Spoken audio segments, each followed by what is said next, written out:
Hello students, आज हम लोग आरोह भाग 2 में धर्मवीर भारती जी की रचना काले मेघा पानी दे पढ़ेंगे। कहानी को पढ़ने से पूर्व हम उनका लेखक परिचय एवं जीवन परिचय पढ़ेंगे। धर्मवीर भारती आधुनिक हिंदी साहित्य के प्रमुख साहित्यकार माने जाते हैं। उनका जन्म सन 1926 में उत्तर प्रदेश के इलाहाबाद जनपद में हुआ था। उनके पिता का नाम श्री चिरंजीव लाल वर्मा तथा माता का नाम श्रीमती चंदा देवी था। भारती जी ने इलाहाबाद विश्वविद्यालय से एमए हिंदी की परीक्षा पास की। तत्पश्चात वहीं से पीएचडी की उपाधि भी प्राप्त की। 1960 ईस्वी में ये धर्मयुग पत्रिका के संपादक बने और मुंबई में ही रहने लगे।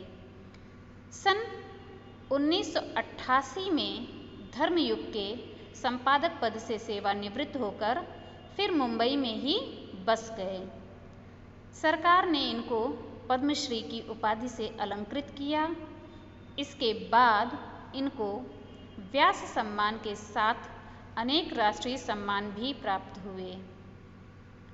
सन 1997 ईस्वी में ये नश्वर संसार को छोड़कर चले गए।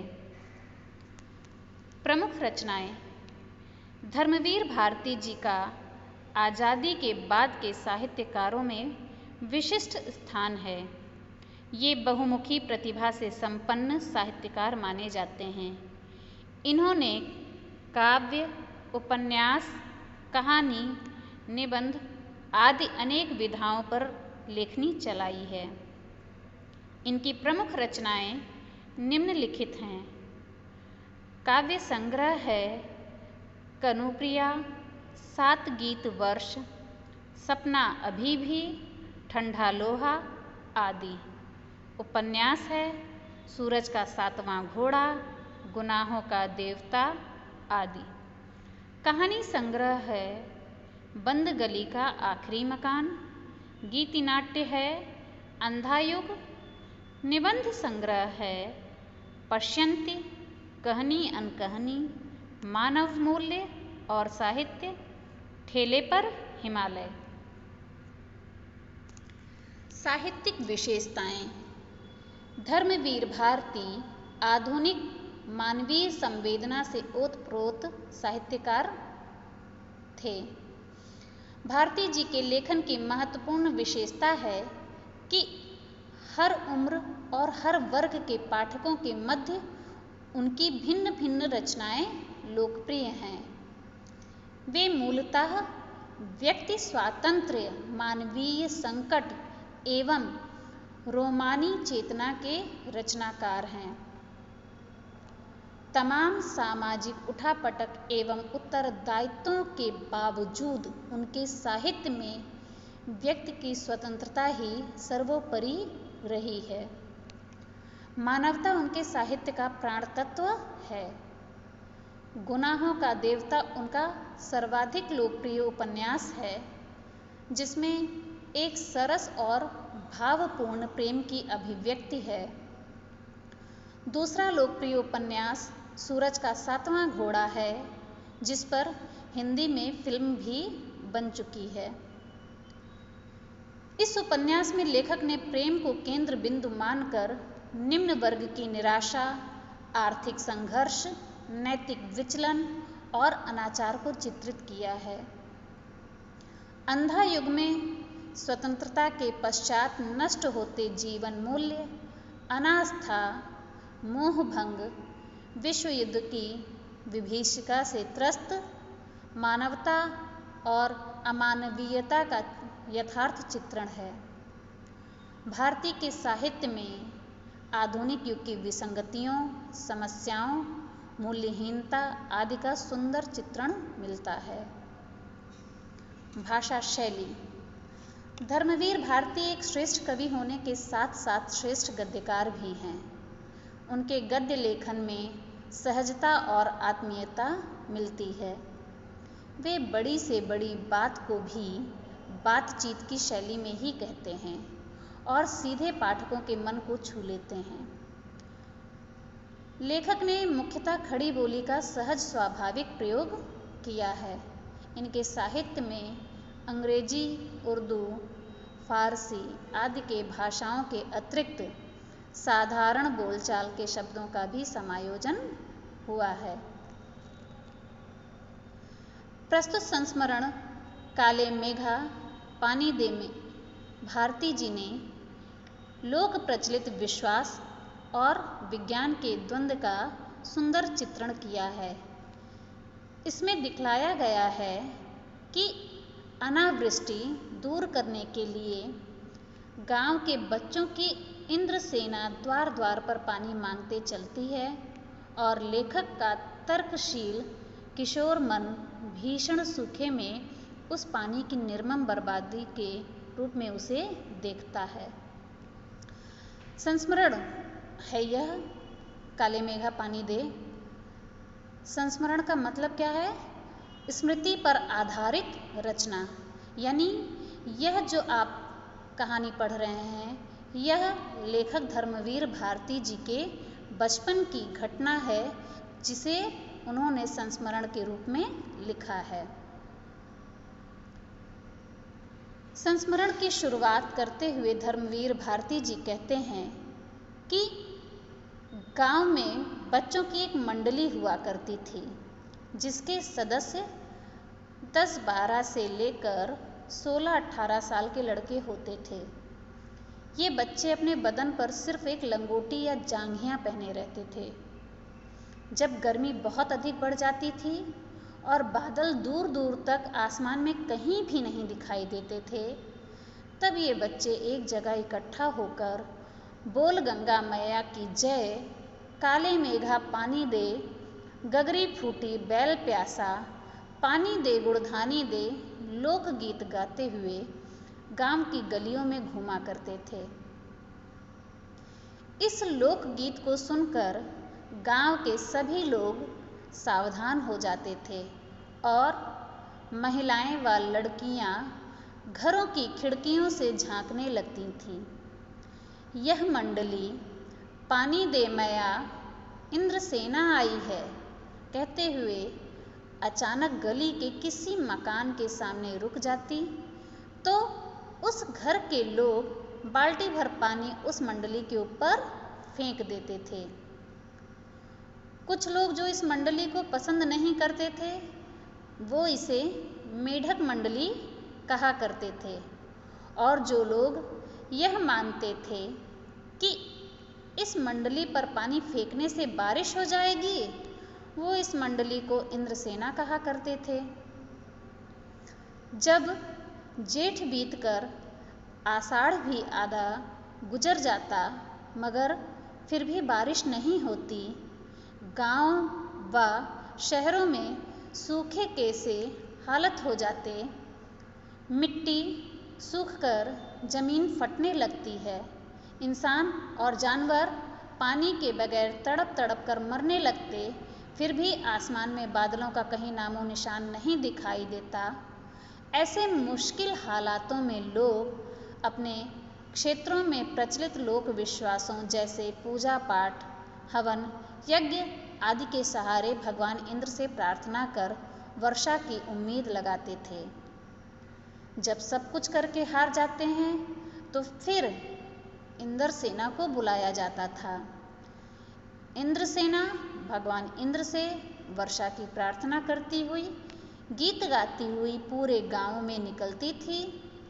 उस समय लेखक को भी पानी मिलने की आशा में यह सब कुछ ठीक लगता था, परंतु एक बात उनकी समझ में नहीं आती थी कि जब चारों ओर पानी की इतनी कमी है, जानवर और इंसान दोनों ही पानी के लिए तड़प रहे हैं, तो फिर इतनी मुश्किल से इकट्ठा किया हुआ पानी लोग इंद्रसेना पर डालकर उसे बर्बाद क्यों करते हैं। उनको लगता था कि यह तो सरासर अंधविश्वास है जो देश को न जाने कितना नुकसान पहुंचा रहा है। फिर भी लेखक कहते हैं कि यह इंद्रसेना नहीं बल्कि पाखंड है। अगर यह इंद्रसेना सच में इंद्र महाराज से पानी दिलवा सकती तो क्या वो पहले अपने लिए पानी नहीं मांग लेती? इस तरह के अंधविश्वास के कारण ही तो हम अंग्रेजों से पिछड़ गए हैं और उनके गुलाम हो गए हैं। लेखक आगे अपने बारे में बताते हैं कि वो भी तब लगभग इंद्रसेना में बच्चों के उम्र के ही थे और शामिल हुआ करते थे।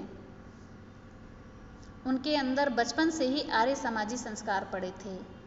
वो उस समय कुमार सुधार सभा के उपमंत्री भी थे, जिसका कार्य समाज में सुधार करना और अंधविश्वास को दूर करना था। हालांकि लेखक हमेशा से अपनी वैज्ञानिक सोच के आधार पर इन अंधविश्वासों के तर्क तो ढूंढ ही लेते थे, फिर भी वो इस बात को स्वीकार करते हैं कि उन्होंने भी अपनी वैज्ञानिक सोच को अलग रखते हुए ऐसे कई रीति रिवाजों को अपनाया जो उन्हें उनकी जीजी ने अपनाने को कहा था। उन्होंने वो सब बातें मानी जो उन्हें उनकी जीजी ने स्नेहवश उनसे करने के लिए कहा था। लेखक बताते हैं कि उन्हें सबसे अधिक प्यार उनकी जीजी से ही मिला। वो रिश्ते में लेखक की कोई नहीं थी, वो उम्र में उनकी माँ से भी बड़ी थीं, लेकिन वो अपने परिवार वालों से पहले लेखक को ही पूजा पाठ, तीज त्योहार आदि में बुलाया करती थीं और उनके हाथों से ही सारा काम करवाया करती थीं, ताकि लेखक को उसका पुण्य मिल सके और लेखक उनकी हर बात मानते थे।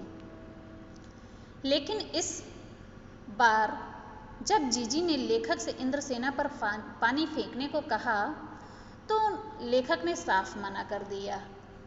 लेखक ने जीजी की बात को टालते हुए जब नज़रअंदाज किया तो जीजी ने खुद ही बाल्टी भर पानी उनके ऊपर फेंक दिया, जिसे देखकर लेखक नाराज हो गए। लेखक को मनाते हुए जीजी ने बड़े प्यार से उन्हें समझाया कि यह पानी की बर्बादी नहीं है, यह तो पानी का अर्घ्य है जो हम इंद्रसेना के माध्यम से इंद्रदेव पर चढ़ाते हैं। फिर उन्होंने कहा, जो चीज़ इंसान पाना चाहता है उसे पहले देगा नहीं तो पाएगा कैसे? इसीलिए ऋषि मुनियों ने दान को सबसे ऊंचा स्थान दिया है। इस पर लेखक कहते हैं कि ऋषि मुनियों को क्यों बदनाम करती हो जीजी? जब आदमी पानी की एक एक बूंद को तरसे तब पानी को इस तरह बहाओगी अगर तो क्या होगा? इस पर जीजी थोड़ी देर चुप रहीं। फिर उन्होंने कहा कि देखो भैया, बिना त्याग के दान नहीं होता। अगर तुम्हारे पास करोड़ों रुपए हैं और तुमने उसमें से कुछ रुपए दान कर दिए तो वो दान नहीं है। दान तो वह है जब किसी के पास कोई चीज़ कम है फिर भी वह उस वस्तु का दान कर रहा है, तो उसको दान का फल मिलता है। लेखक उनकी बात काटते हुए कहते हैं कि यह सब ढकोसला है और मैं इस बात को नहीं मानता।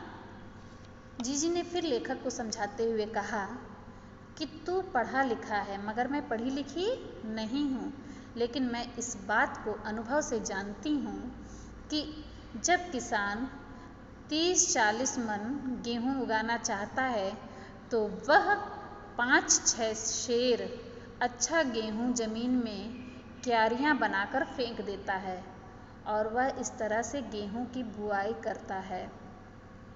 बस हम भी तो पानी की बुवाई ही कर रहे हैं।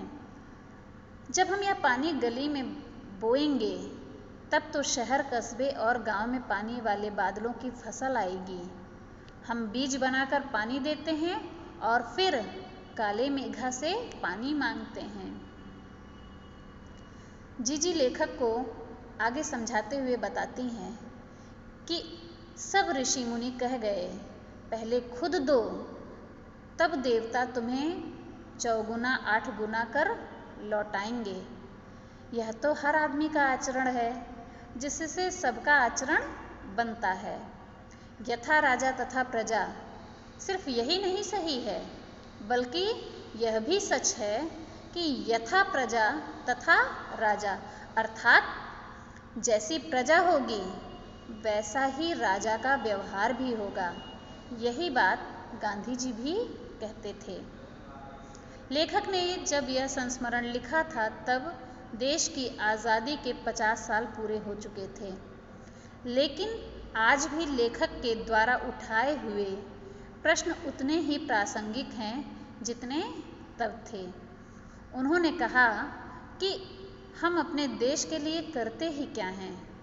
मांगे तो हर क्षेत्र में बड़ी बड़ी हैं, पर त्याग का कहीं नामो निशान नहीं है। अपना स्वार्थ एकमात्र ही लक्ष्य बनकर रह गया है। हम चटकारे लेकर लोगों की भ्रष्टाचार की बातें तो खूब करते हैं, लेकिन क्या हम खुद उसी भ्रष्टाचार के अंग नहीं हैं? लेखक यह भी कहते हैं कि बादल आते हैं, पानी बरसता है, लेकिन बैल के प्यासे और गगरी फूटी की फूटी ही रह जाती है। आखिर यह स्थिति कब बदलेगी? लेखक की यह पंक्ति हमारी सामाजिक व्यवस्था पर एक व्यंग्य करती है, क्योंकि हमारे देश में हर वर्ष गरीब, बेबस, बेसहारा, अनाथ लोगों के लिए हजारों योजनाएं बनाई जाती हैं, लेकिन इन योजनाओं का लाभ उस वर्ग को नहीं मिलता है। ये सभी योजनाएं भ्रष्टाचार की भेंट चढ़ जाती हैं। उच्च अधिकारी के वर्ग से लेकर निम्न स्तर तक के सभी सरकारी कर्मचारियों की जेबें भर जाती हैं, मगर जिनके लिए यह योजनाएं बनाई जाती हैं उनको उसका लाभ तक नहीं मिलता। विकास की बातें तो बहुत की जाती हैं, मगर यह विकास सिर्फ कागजों तक ही सीमित रहता है। इसीलिए लेखक कहते हैं कि बरसात होने के बाद भी बैल प्यासा रह जाता है और गगरी फूट जाती है। उम्मीद करती हूँ बच्चों आप लोगों को यह पाठ समझ में आ गया होगा। धन्यवाद।